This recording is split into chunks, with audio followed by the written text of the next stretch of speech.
హరే కృష్ణ గురువు గారు. ఎలా ఉన్నారు? బాగున్నారు ప్రభుజీ? మీ ఆఫీసులో బాగున్నా ప్రభుజీ. చాలా సంతోషం, చాలా సంతోషం. నేను మీకు ఒకసారి ఆ, శ్రీల ప్రభుపాద బయోపిక్ స్క్రిప్ట్ రాశాను. అవునా? అసలు ఎలా ఉందంటే నేను పుట్టింది అది రాయడానికి అనేంత ఆనందం అయింది నాకు. అద్భుతం. దాన్ని మన ఇస్కాన్ గ్లోబల్ సెంటర్ వాళ్ళు ఉంటారు కదా, ప్రద్యుమ్న దాస్ ఎవరో ఉన్నప్పుడు వాళ్ళకి సబ్మిట్ చేశాను. ఓకే. వాళ్ళు దాన్ని చదివి చాలా బాగుందని నన్ను ఢిల్లీకి పిలిపించి ఓ అక్కడ నాకు ఒక లెటర్ ఇచ్చారు. ఈ సినిమా మీరు చేసేదానికి మనకు హక్కులు ఇచ్చారు. ఓ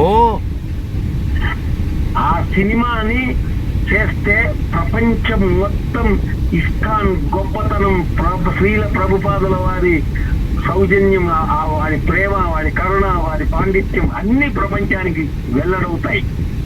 ఖచ్చితంగా. ఆ తర్వాత నేను 1972లో ప్రభుపాద వారు హైదరాబాద్ కి వచ్చినప్పుడు ఎగ్జిబిషన్ గ్రౌండ్ లో జప జరిగినప్పుడు వారి దగ్గరికి వెళ్ళి వారి స్టేజ్ పైన వారి పాదాలను ముట్టుకున్నాను. అమ్మో అమ్మో అమ్మో అమ్మో, ఎంత భాగ్యం అండి. మేము పుట్టలేదండి అప్పటికే. మీకు ఆ భాగ్యం కాదు, మీకు ఆ భాగ్యం పట్టే టైంకి మేము పుట్టలేదు. అబ్బా, నాకు ఆ భాగ్యం పుట్టింది. నాకు ఆ స్వామితో స్టేజ్ వేదిక పైన నేను కొన్ని ప్రశ్నలు అడిగితే వారు సమాధానాలు చెప్పడం ఒక చరిత్రాత్మకమైన సంఘటన కింద ఉంది. మీరు అప్పుడు చాలా యంగ్ కదా? చాలా యంగ్ నేను అప్పుడు. అప్పుడు నేను బిఏ సెకండ్ ఇయర్ చదువుతున్నాను. అప్పుడు వారి దర్శనం భాగ్యము, వారి స్పర్శ, 2 పాదాలను పాదాల పైన పెట్టాను గురువు గారు. నిజంగా మీ కళ్ళు, మీ తల ఎంత పుణ్యం చేసుకున్నాయండి అటువంటి వారిని చూడటం. నిజంగా ప్రభుజీ ఐఎమ్ టోటలీ బ్లెస్డ్. అప్పటి నుంచి ఎన్నో మన ఇస్కాన్ వాళ్ళు ప్రభుపాదుల వారి భక్తులు రాసిన పుస్తకాలు మొత్తం సేకరించి అవన్నీ ఒక 2-3 ఏళ్ళు పట్టింది చదివి వాటిని సమ్మరైజ్ చేసి అక్కడికి వెళ్ళి వాళ్ళు నన్ను చాలా ప్రశ్నలు వేశారు. ఇప్పుడు ప్రభుపాదుల వారి పైన ఒక డివిడి చేశారు ఒక స్వామి అప్పట్లో. అప్పుడు వారు ఉన్నారు. అప్పుడు నేను చెప్తా ఉండండి. అభయ్ చరణ్ అని. అభయ్ చరణ్ కాదు, అంతకు ముందు డివిడీలు తీశారు. డివిడీలు చేశారు. ఆ సెట్ కూడా నా దగ్గర ఉంది. వారు ఈ జడ్జిమెంట్ కోసం నన్ను కూర్చోబెట్టారు. ఈ స్క్రిప్ట్ పైన జడ్జిమెంట్ కి. ఆయన ఢిల్లీకి వెళ్ళగానే నన్ను ఒక ప్రశ్న అడిగారు. ఆయన విలన్ హీరో ఉంటాడు, విలన్ ఉండాలి, విలన్ లేకుండా ఏ సినిమా కూడా ఎక్కదు. ప్రభుపాద సినిమాలో మీరు విలన్ క్యారెక్టర్ ని ఎవరిని పెట్టారు అని అడిగాడు. విలన్ ఉన్నాడా మీకు అని అడిగాడు. సార్, ప్రపంచంలో అతి పెద్ద విలన్ ని పెట్టాను ప్రభుపాద గారికి అపోజిట్ గా దీంట్లో అని చెప్పాను. వాళ్ళు కనుబొమ్మలు ముడిచి ఎవరా విలన్ అని అడిగారు. అజ్ఞానం సార్, ఇగ్నరెన్స్ ని కొట్టి పడేశాడు ఆయన. అగ్నరెన్స్ అనేది విలను, మా హీరో శ్రీల ప్రభుపాద. అద్భుతం. సూపర్. మీకు అది ఒక్కసారి చదివి వినిపించాలని నా కోరిక. మనం కలుస్తాం తప్పనిసరిగా. మీతో కలిసి మీ దగ్గర నెంబర్ తీసుకుంటాను. మీరు ఎక్కడుంటారో మీకు కనుక్కొని ఒకసారి వచ్చి ఒక హాఫ్ డే తీసుకొని ఆనందంగా తెలుగులో ఉంది, ఇంగ్లీష్ లో ట్రాన్స్లేషన్ అయ్యింది ఆల్రెడీ. అద్భుతం. హాలీవుడ్ పిక్చర్ లాగా తీయాలని నా సంకల్పము. మీ బ్లెస్సింగ్స్ ఇచ్చేయండి. డెఫినెట్లీ. నేను ఒక మాట అంటూ ఉంటాను, ఏంటంటే ఆధ్యాత్మిక రంగంలో మాస్టర్ ఈకే, సినీ రంగంలో మా జేకే, ఇక్కడ ఆర్కే, మాకు ఆల్వేస్ ఓకే. మీ పాలదూలి శిరస్సును దాల్చుకుంటున్నా. చాలా సంతోషం అండి బాబు. మీరొక సంచలనం గురువు గారు. మీరొక ధైర్య విస్ఫోటనం. మీరు ఎవరికి భయపడరు. ఎవరికి ఏది అనుకుంటే అది మాట్లాడేయడం. రుజు ప్రవర్తన అంటే ఏంటో మీ దగ్గర మేము చూస్తున్నాం. మీ అన్ని ఫాలో చేస్తాం. మీ సింహ గర్జనలు ఎప్పటికీ మీరు భయపడకుండా 100 మంది వివేకానందులు అయితే మీరు అంతే. చాలా సంతోషం. చాలా చాలా చాలా సంతోషం. ఎంతో చెయ్యాలి ఈ దేశాన్ని, ఈ ధర్మాన్ని, ఈ ఎడారి మతాల నుంచి కాపాడవలసిన బాధ్యత నేను ఫీల్ అయ్యాను. అవును, దానికి మీ ఒక్కరి సహకారం ఉంటే అది నేను చేసేస్తా గురువు గారు. అయ్యో చాలా సంతోషం అండి. మనం ఖచ్చితంగా అది సినిమా ద్వారా మాత్రమే చేయగలం. అవును, సినిమా అనేది ఈ రోజు గ్లోబల్ లెవెల్ అయిపోయింది. మనం ఒక సినిమా తీస్తే 40,000 థియేటర్లో రిలీజ్ అవుద్ది ఒకే రోజు 190 దేశాల్లో. అద్భుతం అద్భుతం. సో మనం చెప్పదలుచుకున్నది ప్రతిరోజు 4 ఆటలు ఆడుతుంది, 4 షోలు చూస్తారు. పర్ఫెక్ట్ గా కనుక సంధించి ప్రతి షో ఒక రామబాణం అయితే, అవును, ప్రతి షో ఒక రామబాణం కావాలి. అది గుద్దిపడేయాలి అన్యాయాన్ని, అక్రమాన్ని, అధర్మాన్ని, అవినీతిని, మా అజ్ఞానాన్ని అన్నిటి కొట్టిపడేయాలి. దానికి సినిమాను ఏకైక సాధనం. మామూలుగా బ్రిటిష్ వాళ్ళు గాడ్ సేవ్స్ అని పెట్టుకుంటారండి వాళ్ళ లోగో. అవును, నేను దాన్ని కొట్టేసి సినిమా సేవ్స్ అని పెట్టాను. అద్భుతం అద్భుతం. అది అంత ఇష్టం సినిమా అంటే. అది సో మనం ఆ మీడియం ద్వారా మనం వెళ్ళాలి. నా దగ్గర అనేకమైన సబ్జెక్టులు ఉన్నాయి. భారతదేశం కీర్తి ప్రతిష్టలు, సనాతన సంప్రదాయ ధ్వజం ప్రపంచ వ్యాప్తంగా ఎలా గగన వీధుల్లో ఎట్లా ఎగరాలో నేను దానిపైన సబ్జెక్టులు చేసి పెట్టాను. ఇక్కడ ఉన్న సినిమా మా ప్రొడ్యూసర్స్ అందరు కూడా వాళ్ళకు పాప పిచ్చాళ్ళు, వాళ్ళకి తెలియదు. శ్రీల ప్రభుపాద సినిమా చేస్తే ఇంటర్నేషనల్ గా ఎంత అవుద్దో, ఎలా దాని సంచలనం ఏంటో వాళ్ళకి తెలియదు. ఎంతసేపు వాడు కలికి అని అదని ఇదని ఏదో పిచ్చి. ఒక ప్రవక్త మీరు, ఒక ఆచార్యుడు మీరు, ఒక సంఘ సంస్కర్త మీరు. మీలాంటి వాళ్ళు ఒక్కరి బ్లెస్సింగ్స్, ఒక్కరి తోడు నాకుంటే నేను ఈ రోజు నేను నా అదృష్టం, నా భాగ్యం, నా పూర్వజన్మ సుకృత పరిపాకం, నా తల్లిదండ్రుల ఆచార్యుల కృప ఏంటంటే ఈ రోజు ఈ కట్టె పుట్టి 76వ ఏటికి ఎంటర్ అయ్యాను. ఓ అద్భుతం అద్భుతం అద్భుతం అద్భుతం. ఆహా, మీకు జన్మదిన శుభాకాంక్షలు. అద్భుతం అద్భుతం. శతమానం భవతి. అబ్బా, ఈ గురువుల ద్వారా ఇది పొందడం అనేది నిజంగా నాకు అసలు మళ్ళీ రామానుజుల వల్ల 120 ఏళ్ళు బతుకుతా.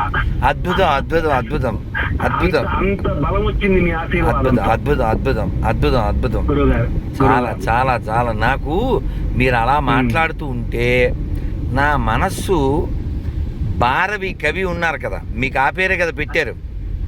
అవునండి. నేను ఎన్నోసార్లు ఆ భారవి గురించి చెబుతూ ఉంటాను.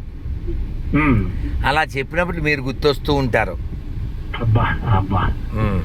ఎందుకంటే మీ నాన్నగారు పెట్టిన పేరుని మీరు సార్థకం చేశారు. అవును.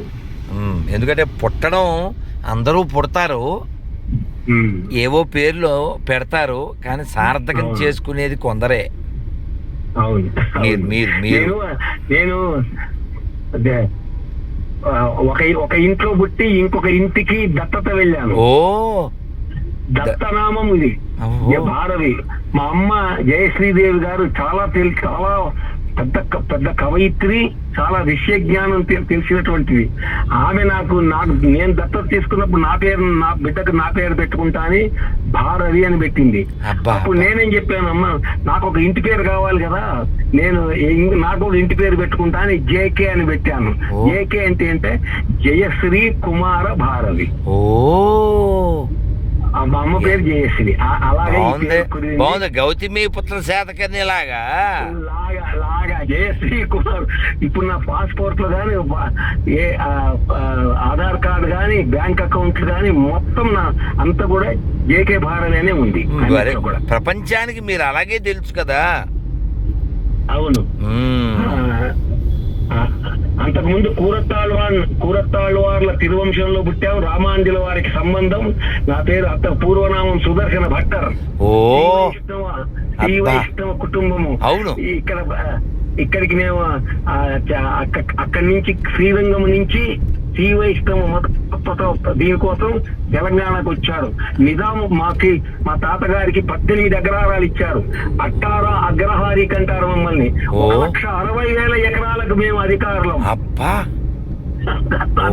అంత చరిత్ర ఉంది.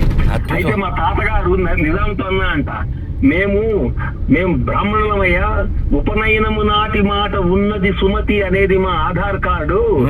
మేము భవతి భిక్షాందే, ఈ రోజు ఉంటే రేపటికి భవతి భిక్షాందే అనాలి, మాకెందుకు ఈ ఊర్లని, మాకు అక్కర్లేదు అని వేరే వాళ్ళకి రాసిచ్చేశారు. అంతటి ఘన చరిత్ర కలిగిన కుటుంబంలో పుట్టాను.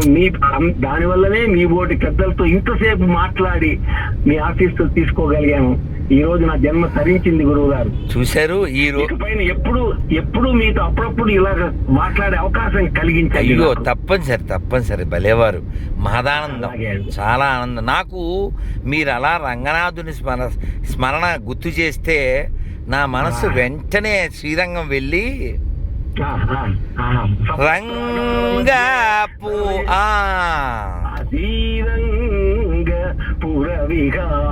అక్కడికి వెళ్ళిపోయారు కదా, నా మనసు అక్కడికి వెళ్ళిపోయింది. తుంగ విహంగ తురంగ సత్కృపాపాంగ భక్త జనసంగ గుప్త సారంగ మంగళ తరంగ రంగపుర గంగ జనక వతంగ కలర్షభ అని మా పెద్దలు మా తాతగారు రాసిన పాట, కమలానాథ మాంపాటి అలా రాశారు. అద్భుతం. మీరు అలా చెబుతుంటే నాకు ఆ రంగపట్టణంలో రంగనాథుడి యొక్క వీధుల్లో విహరిస్తున్న ఆనందం కలుగుతుంది. రంగనాథుడు రక్షా ప్రేక్షాం ప్రతీక్షతే అని ఎదురు చూస్తూ ఉంటాడు కదా. అవును.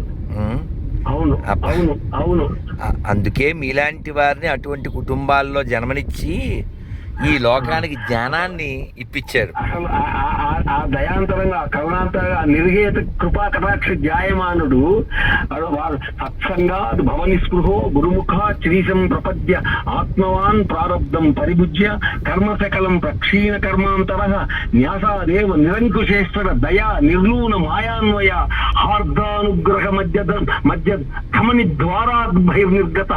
అలాగా ఎవడైతే శ్రీవైష్ణవుడై శ్రీవైష్ణవ శరణాగతి పొంది శ్రీనారాయణని జపం చేస్తూ ఎప్పుడైతే ఆ శ్వాస వదులుతాడో వాడి కోసం శ్రీరంగంలో లక్ష్మీ సమేతుడై పరివార సమేతుడై వాకిలి దగ్గర నిలబడి వీడిని ఆహ్వానించు, బరమాడుకోవడం అంటారు కన్నడంలో, వీడిని ఆహ్వానించి తీసుకెళ్లి ఆలింగనం చేసుకొని ఆయన త్వరపై కూర్చోబెట్టుకుంటాడట. అంత దయామయుడేంటి వారు ఆయన, అంత దయామయుడేంటి అసలు. ఆ దయకు అంతెక్కడుంది? నా బిడ్డ వచ్చాడు, నా బిడ్డ ఎన్ని కష్టాలు పడొచ్చాడు ఆ భూలోకంలో అని తీసుకెళ్లి తొడపైన కూర్చోబెట్టుకొని ముద్దులాడి, నాయన ఇకపైన నీకేముండదురా, ఇకపైన నీకు జన్మ ఉండదురా, నచ పునరావర్తతే అని 3 సార్లు చెప్పి ఇక నువ్వు ఎప్పటికీ నువ్వు మాలాగా ఇక్కడే శాశ్వతంగా ఉండిపోతావు అని ముద్దులాడతాడు సార్. ఆ తత్వాన్ని ప్రచారం చేశాడు శ్రీల ప్రభుపాదుల వారు. అవతార పురుషుడు, ఈ కాలానికి అవతార పురుషుడు ఆయనే. 10 మంది రామానుజులు, 10 మంది మధ్వాచార్యులు, 10 మంది శంకరాచార్యులు, 10 మంది వివేకానందులు కలిస్తే ఒక శ్రీల ప్రభుపాద, ఇంకా ఎక్కువ మంది కలవాలి ఆయనలా కావాలంటే. విదేశాలకు పోయి అంత ఒక గ్రేట్ మ్యాన్, నేను ఎప్పుడూ మాట చెప్తుంటా అండి భార్గవ్ గారు, అయ్యా ఏంటంటే Prabhupada is old man, no is a gold man, no is a gold mine. నేనేమంటా అంటే ఈ not old man, is a gold man, not even gold man, is a gold mine, is a gold mine. Srila Prabhupada చరిత్రను మీరు ఏ యాంగిల్లో చెప్తున్నారు అని అడిగారు అక్కడ ప్రద్యుమ్న దాస్ ఢిల్లీలో. ఆయన అప్పుడు ఇస్కాన్ గ్లోబల్ ఆర్గనైజేషన్ ప్రెసిడెంట్. ఏ యాంగిల్లో చెప్తున్నారని అడిగాడు. అంటే గ్లోబల్ కి కౌన్సిలింగ్ క్లాస్ లాగా ఉంటుంది నా సినిమా అని చెప్పాను. అద్భుతం. కౌన్సిలింగ్ క్లాస్ లాగా ఉంటుంది అది. ఆ వయసులో 69-70 ఏళ్ల వయసులో ఇక్కడి నుంచి సరుకులు వెళ్లే ఓడలో వెళ్లి అక్కడ ఎవరు తెలియని ప్రదేశంలో అక్కడ ఉండి 11 సంవత్సరాల్లో 108 టెంపుల్స్ ప్రపంచ వ్యాప్తంగా కట్టిన ఘనుడు. 2 సార్లు హార్ట్ అటాక్ వచ్చినా కూడా దాన్ని పట్టించుకోకుండా వీధుల లోపల చలి పడదు ఆయనకి, అయినా కూడా అక్కడ తిరిగి హిప్పీలాగా సమస్త సర్వనాశనం అయిపోయిన జాతిని ఉద్ధరించిన ఘనుడు. ఆ యాంగిల్లో చెప్పాను. ఇప్పుడు ప్రపంచానికి శ్రీల ప్రభుపాద చరిత్ర అవసరం. It should be counselling class to the total youth of the globe. అద్భుతం. యూత్ ఫాలో చేయాలి ప్రభుపాద గారిని, అప్పుడే ఈ ప్రపంచం బాగుపడుతుందని చెప్పాను. అద్భుతం. ఆ స్క్రిప్ట్ మీకు చదివి వినిపించాలి. అయ్యో ఖచ్చితంగా మనం కలుస్తాం. ఎందుకంటే ప్రభుపాద గురించి మాకు ఇస్కాన్లో మాట ఉంది ఏంటంటే, he build the house which the whole world can lives. ఆయన కట్టిన ఇల్లు ఈరోజు చూడండి. మా గురువు గారు by birth American, his holiness Srila Jayapataka Swami Maharaj. అలా